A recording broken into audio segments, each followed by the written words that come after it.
Russia NATO దేశాల మధ్య ఉద్రిక్తతలు నానాటికి పెరుగుతున్నాయి. నేటో దేశాలను రష్యా రెచ్చగొడుతోందా? ప్రస్తుతం దీనికి సంబంధించే చర్చ జరుగుతోంది. ఇటు యూరప్ కావచ్చు, లేకపోతే పశ్చిమ దేశాలు కావచ్చు, ఇవే మాట అంటున్నాయి. నేటో దేశాలను రష్యా రెచ్చగొడుతోందని చెప్పి పోలాండ్ ఘటన మరొక ముందే రొమేనియా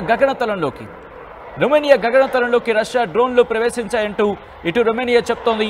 రష్యన్ డ్రోన్లను పేల్చేశామంటూ కూడా రొమేనియా ఫైటర్ జెట్స్ పేల్చేశాయంటూ రొమేనియా చెప్తున్న పరిస్థితి. యుక్రెయిన్పై దాడికి తమ గగనతలాన్ని ఉపయోగించుకోవడంపై రొమేనియా ఆగ్రహాన్ని వ్యక్తం చేస్తోంది. నేటోలో సభ్య దేశంగా ఉంది రొమేనియా.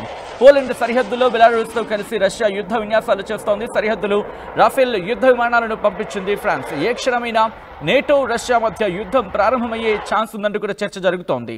ఒకవేళ ఇదే జరిగితే మూడో ప్రపంచ యుద్ధమే అంటూ కూడా అంతర్జాతీయ విశ్లేషకులు అంచనా వేస్తున్న పరిస్థితి.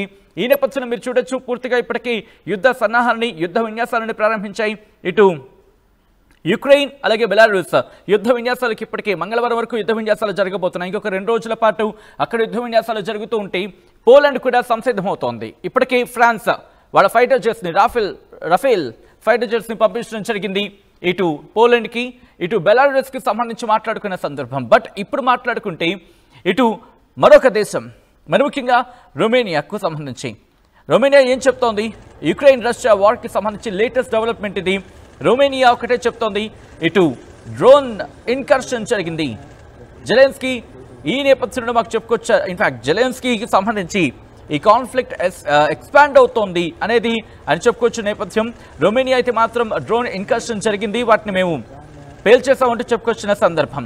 ఇటు రొమేనియన్ డిఫెన్స్ మినిస్ట్రీ ఒకటే చెప్తోంది, 2 F-16 ఫైటర్ జెట్స్ ఆదివారం రోజు మేము గగనతలంలోకి పంపించి డ్రోన్లను పేల్చేసాం. మరి ముఖ్యంగా డ్రోన్లను గుర్తించడం జరిగింది. ఇటు మా గగనతలంలోకి ఫైటర్ జెట్స్ వచ్చాయి. ఈ నేపథ్యంలోనే అంటే డ్రోన్స్ వచ్చాయి, వీటిని మేము పేల్చేసామంటూ చెప్పుకొచ్చిన సందర్భం.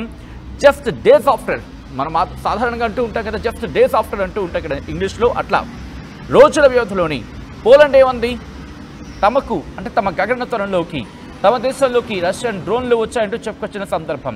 ఇప్పుడు రొమేనియా డిఫెన్స్ మినిస్టర్ ఒకటే చెప్తోంది, 2 F-16 ఫైటర్ జెట్స్ని మేము స్క్రాంబుల్ చేసేసాం, వాటిని పూర్తిగా మేము ధ్వంసం చేశాం. F-16 ఫైటర్ జెట్స్ గురించి మాట్లాడుతున్న సందర్భంలో అలాగే డ్రోన్ కూడా తమ గగనతలంలోకి వచ్చింది, వాటిని కూడా మేము పేల్చేస్తామంటోంది. ఈ నేపథ్యంలోనే ఇక ఊరుకుంటారా యుక్రెయిన్ అధ్యక్షుడు జెలెన్స్కీ? వెంటనే అందుకున్నాడు. డ్రోన్కి సంబంధించి 10 కిలోమీటర్ల మేర రొమేనియన్ టెరిటరీలోకి ప్రవేశించింది. నేటో ఎయిర్ స్పేస్కి సంబంధించి మాట్లాడుకున్న క్రమంలో మరి ముఖ్యంగా నేటో ఎయిర్ స్పేస్ ఏకంగా 50 నిమిషాల పాటు ఈ అంశానికి సంబంధించి, అంటే నేటో ఎయిర్ స్పేస్లోకి దాదాపుగా 50 నిమిషాల పాటు వచ్చిందని కూడా ఇటు జెలెన్స్కీ వెంటనే అందుకున్నాడు. ఒకటే చెప్తున్నాడు జెలెన్స్కీ, ఇప్పుడు రష్యా యుద్ధాన్ని ఇంకా ఎక్స్పాండ్ చేయాలనుకుంటోంది, ఈ యుద్ధం ఇంకా ఎక్స్పాండ్ అవుతోంది. ఆబ్వియస్ ఎక్స్పాన్షన్ అన్న అర్థం వచ్చేలా మాట్లాడుకొచ్చిన సందర్భం ఉందంటే అర్థం చేసుకోవచ్చు. యుక్రెయిన్ సరిహద్దులతో పాటు వీటిని దాటి ఇప్పుడు ఈ పరిధిని దాటి యుద్ధం వెళుతోందా? మరి ముఖ్యంగా ఇప్పుడు టఫర్ శాంక్షన్స్ గురించి మాట్లాడుకుంటున్న సందర్భం. ఏమని మరింత ట్యాక్సెస్ విధించాలి, లేకపోతే మరిన్ని శాంక్షన్స్ విధించాలి అంటూ కూడా ఇటు ప్రపంచ దేశాలు మాట్లాడుకుంటున్న సందర్భం. ఇది కరెక్ట్గా ఎక్కడ డిటెక్ట్ అయింది అనే అంశానికి సంబంధించి మాట్లాడుకుంటే రొమేనియా ఇటు సాధారణంగా అక్కడ ఆ సముద్ర తీర ప్రాంతానికి సంబంధించి, ఎందుకంటే ఇక్కడ ఆ మ్యాప్ని కనుక కరెక్ట్గా గమనిస్తే, అఫ్కోర్స్ ఇప్పుడు మ్యాప్ మీకు కనిపించడానికి టైం పడుతుంది కాబట్టి నేను నార్మల్గా చెప్పే ప్రయత్నం చేస్తాను.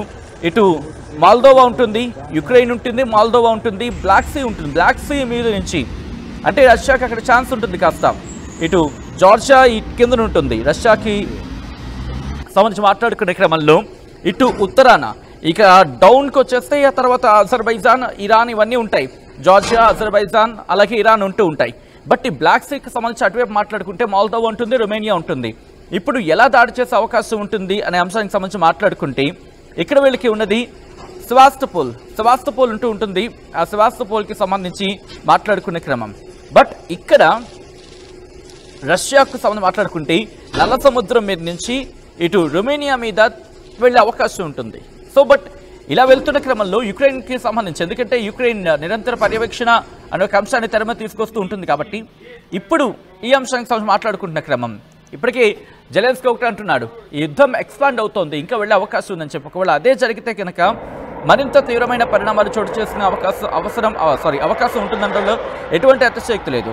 ఎందుకంటే నేటో క్రియేట్ అయినప్పుడు 12 దేశాలు ఉన్నాయి, యూరోప్ అలాగే నార్త్ అమెరికాకు సంబంధించి. ఇప్పుడు 1949లో ఆ తర్వాత 20 కంట్రీస్ జాయిన్ అయిన పరిస్థితి ఉంది. నేటోలో దాదాపుగా 10 రౌండ్ల చర్చల తర్వాత ఇప్పుడు 1952, 1955, 82, 99, 2004, 2009, 2017, 2020, 2023, 2024 article 10 North Atlantic Treaty Organization, North Atlantic ట్రీటీకి సంబంధించి ఆర్టికల్ 10 ప్రకారం కంట్రీస్, ఒకసారి నేను చెప్పే ప్రయత్నం చేస్తున్నాను, ఈ అలయన్స్లో జాయిన్ అవ్వచ్చు ఏ కంట్రీ అయినా కూడా.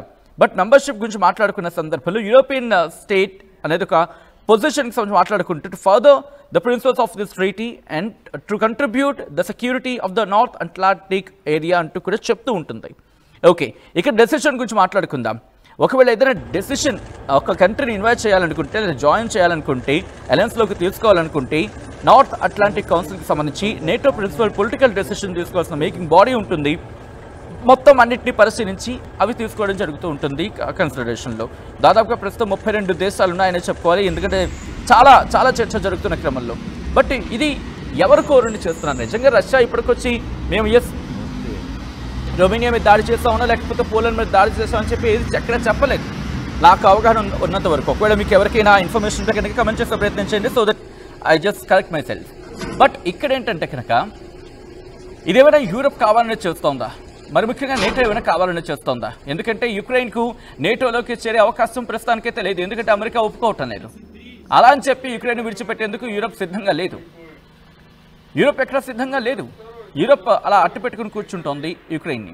ఈ క్రమంలో ఏవైనా నేటో తరహాలో యుద్ధాన్ని ఇటు యూరప్ కోరుకుంటుందా అంటే ఇక్కడ ఒక పాయింట్ ఉంటుంది కదా, నేటో దేశంలో ఒక దేశం మీద కనుక యుద్ధం జరిగితే మిగిలిన దేశాలన్నీ కూడా ఒకరి మీద దాడి జరిగితే, అంటే ఒక విధంగా చెప్పాలంటే ఒక కుటుంబం ఒక కుటుంబం అంతా ఒక దగ్గర ఉంది, ఒకరి మీద దాడి జరిగితే ఏం చేస్తున్న కుటుంబం అంతా ఆ ప్రత్యర్థి మీద దాడికి వెళ్ళిపోతుంది కదా, ఇదేనా ఆబ్వియస్ థింగ్ కదా. సో నేటో కూడా అలాంటిదే.